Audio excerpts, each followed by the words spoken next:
আসসালামু আলাইকুম রহমতুল্লাহি ওবারাকাতুহু। আজ আপনাদের জন্য নিয়ে এসেছি মুরগির রোস্ট। বিয়েবাড়িতে রোস্ট সবাই খেতে পছন্দ করি, ঠিক তেমনই মজাদার মুরগির রোস্ট নিয়ে আজ আপনাদের সামনে হাজির হয়েছি। প্রথমে আমি মুরগিগুলোকে ভালোভাবে ধুয়ে নিয়েছি এবং ভালোভাবে পানি ঝরিয়ে নিয়েছি। আমি এখানে 2টা মুরগি নিয়েছি, স্বাদ মতো লবণ এবং 2 টেবিল চামচ টক দই দিয়ে ভালোভাবে মুরগিগুলোকে মাখিয়ে 10 মিনিট রেখে দিয়েছি।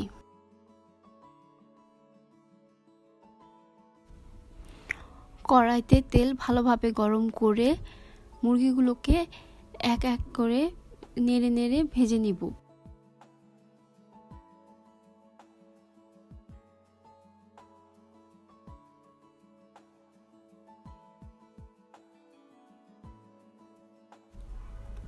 হালকা লাল লাল করে ভালোভাবে ভেজে নিব।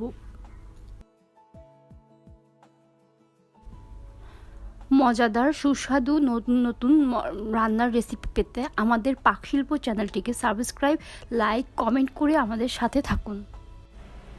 রোস্টে দেওয়ার জন্য যে মশলা সেইটা আমি বাসায় তৈরি করিনি।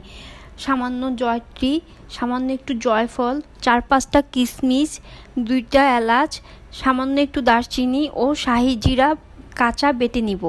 কাঁচা বাদাম বেটে নিব, কাঁচা জিরা বেটে নিব এবং কাঁচা পেঁয়াজ বেটে নিব। প্রথমে মুরগি ভাজা তেলগুলোকে ছেঁকে নিয়েছি এবং তা ভালোভাবে গরম করে নিয়েছি। বাটা পেঁয়াজ ছেড়ে দিয়েছি এবং লাল লাল করে ভালোভাবে ভেজে নিব।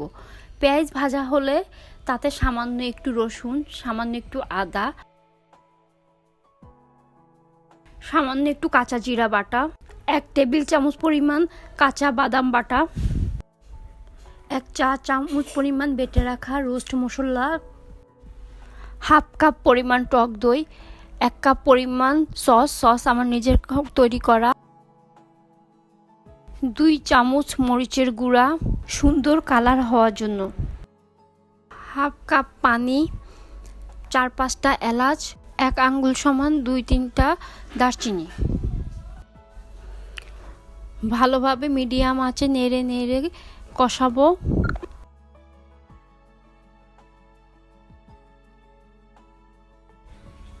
মশলা ভালোভাবে কষানো হলে সুন্দরভাবে তেল ভেসে উঠবে, তখন ভাজা মুরগিগুলো এক এক করে দিয়ে দিব।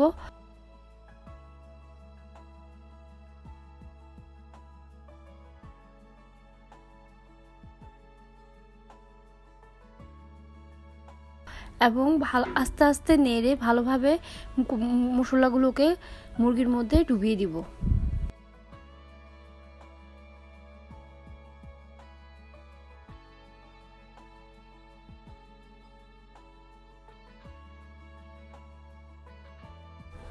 মুরগিগুলোকে ভালোভাবে নেড়ে ঢাকনা দিয়ে দিব। কিছুক্ষণ পর পর ঢাকনা সরিয়ে মুরগিগুলোকে ভালোভাবে নেড়ে দিব যেন মশলা ভালোভাবে মুরগির ভিতর ঢুকে। রোস্টটি যখন হয়ে আসবে তখন সুন্দরভাবে মুরগির উপর তেল ভেসে উঠবে। তৈরি হয়ে গেল আমাদের মজাদার মুরগির রোস্ট। সবাইকে ধন্যবাদ।